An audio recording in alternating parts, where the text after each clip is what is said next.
Chapter 10. The House of Talos. Nobody noticed them at all. People milled about, eyes on each other or on the ground. They never looked their way. Taharka was jostled, by a young priest who then asked why he didn't look where he was going. After recovering from the shock of this, he began to wonder what was going to happen. "What now?" he asked. "Where do we go from here?" "I haven't had time to think," admitted Amos. "We can't go to my lodgings. I can't go to my lodgings. I'm the first one they'll look for, Talos." Then he shook his head. "No, I brought him to you once. They will remember. They are very thorough." They looked at each other.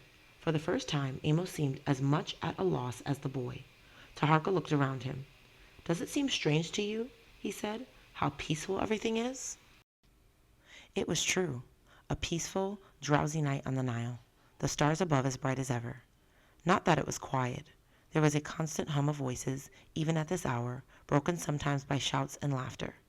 They had left the sacred precinct now and were in a world totally strange to Taharka, a world he had seen only rarely and always from high above on a litter or, when he was a child, from a chariot. A world of narrow streets and alleys, blank brick walls hiding who knew what within, little shops and stalls outside. Taharka's stomach had begun to gnaw. They stopped at a stall and bought onions and cucumbers between thick slabs of bread. "Never mind what's in it," said Amos. "You eat to live now, young hawk." Taharka tightened his lips, looking down at the taboo food. But he reminded himself he was the god. For now, the god would make his own rules. It wasn't forever anyway. He resolutely bit into the bread. Nothing happened. The earth stayed still. Amos paid with some of the small change beans in his money bag. Taharka felt a sudden shock. Money. Never before this night had the thought of money even occurred to him. For the first time he began to understand his plight. No, this was not a game. What was he going to do? Where, for example, would he sleep that night? The shocks of the evening had begun to tell on him. His whole body craved sleep. "We could find an inn," said Amos, "but better to save what we have. Who knows what I will find when I return to my lodgings, if I dare return at all. The homeless sometimes sleep down by the docks, and the soldiers turn their backs. It's safe enough. We'll go there." The homeless? Taharka, son of the sun, god king of Egypt and Cush, had become one of the homeless? He followed Amos to the docks, his feet dragging, hardly noticing where they went, and there, on the stones, the lapping of the Nile in his ears, he slept. He woke to the sun and the blue eyes of Talos staring into his. He blinked, shook off the cover of sleep, and said the first thing that came into his head. "What are you doing here?" And then he thought, what was he, Taharka, doing here? Then he knew, and wanted only to sleep again. Amos had awakened at once, sprung to his feet, and reached for the knife at his belt. He let it go when he saw who it was. "Yes," said Talos. "I thought this might be it." He was munching on a piece of bread. He gave some to Amos and some to Taharka. "Soldiers came to my house before the sun was up. They told me nothing, just tramped about, smashing everything in sight. When they found nothing, they left." He swallowed the bread and wiped his fingers on his robe. "So," he said to Amos, "after they had gone I went to your house to see if you knew what was happening. A good thing I went quietly. There they were, the same thing again. I hid and waited while they went through your place, and I saw there was no sign of you. They didn't say much. I thought they looked frightened, and when everything was quiet I began to think." He leaned toward them, tapping his forehead. "Now what I thought do Amos and I have in common that would interest the temple guards? And it came to me that there was only one thing. It was you, Great One." "You mustn't call me that now," said Taharka. "My name is Haru." Talos nodded wisely. "I understand," he said. "We have had our uprisings, our murders of chiefs and kings. I thought of that. Then I thought, what if they were not looking for a thing, but a person? And if that person were a person never seen by humble human eyes, where might it be safe for that person to go? To a crowded place, of course, a humble place. So I came down here." He nodded triumphantly, looking very pleased with himself. "It would have been safer for you not to have come," said Amos somberly. Talos shook his head. "They're not interested in me. They were just taking no chances. With you, Amos, it is different. I would not go to your lodgings if I were you. They will be back."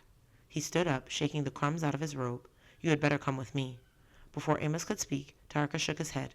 "Amos must do as he likes, but I will not have you in danger because of me." "He will be in more danger from me, Haru," said Amos. "Think. Outside the great house, how many have seen your face? Even when they carried you through the streets, they never saw you. Their eyes were on the ground."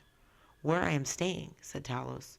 They are not concerned with what goes on in the great house. Their minds are on other things. They will think nothing of either of you. Has there been any news from the great house? Any great outcry? The god is gone. We are all lost? Not at all, said Talos. I went to the precinct before I came here. Everything goes on as usual. Taharka felt chilled. Hardly anyone, he realized, even knew he was gone. The power of the high priest of Ammon was very great, and Shep knew. Had they shut her away, where she could not speak? And he was not there to help her. They will kill you, she had said, and then what good will you be? None whatsoever. Come with me, said Talos. After all, you have no other choice. The house of the Corinthian trader was in a sort of suburb beyond the city where skilled workmen lived and foreigners sometimes stayed. It seemed incredibly small to Taharka, but it was a comfortable enough little house of whitewashed brick with a red wooden door and a floor of earth. In the entry court, a goat and a donkey were tied, and a woman, a servant provided with the house, was grinding the wheat for the bread. There were 3 rooms, a little storeroom and a kitchen with a hearth and an oven. After all, thought Taharka, looking around him, what more did a man really need? Right now it was in a state of chaos, littered with fragments of vases, figurines, and pottery smashed by the soldiers in their grim search. Talos ignored this for the moment and showed them to one of the 2 smaller rooms. This is yours, he said. Do what you like with it. He called to the servant woman to bring them some of the goat's milk. Taharka was somehow shamed by the man's kindness. You are good to take us in, he said. It won't be for long. And to Amos, we'll find a messenger. Talos must know someone he can trust. I'll send to the great house. Let my friends know I'm safe. Tell them to send to Napata. No, said Amos. And, at Taharka's startled look, they may have spies even in Kush. We must wait for the army. And he added softly, I think it will not be long. How long? Said Taharka. I cannot live as a beggar. As to that, said Talos, as you say, nothing is forever. When my lord is back in the great house, he winked, then he can reward me. Nevertheless, said Amos, we will pay our way. Talos was curious. How? For a start, this, said Amos. He laid his money bag, the rings, and the beans on the table. He noticed Talos was looking around at the litter the soldiers had left, shaking his head in despair. We'll help, said Amos, and the 3 of them set to work to clean up the room. Taharka had truly become Haru.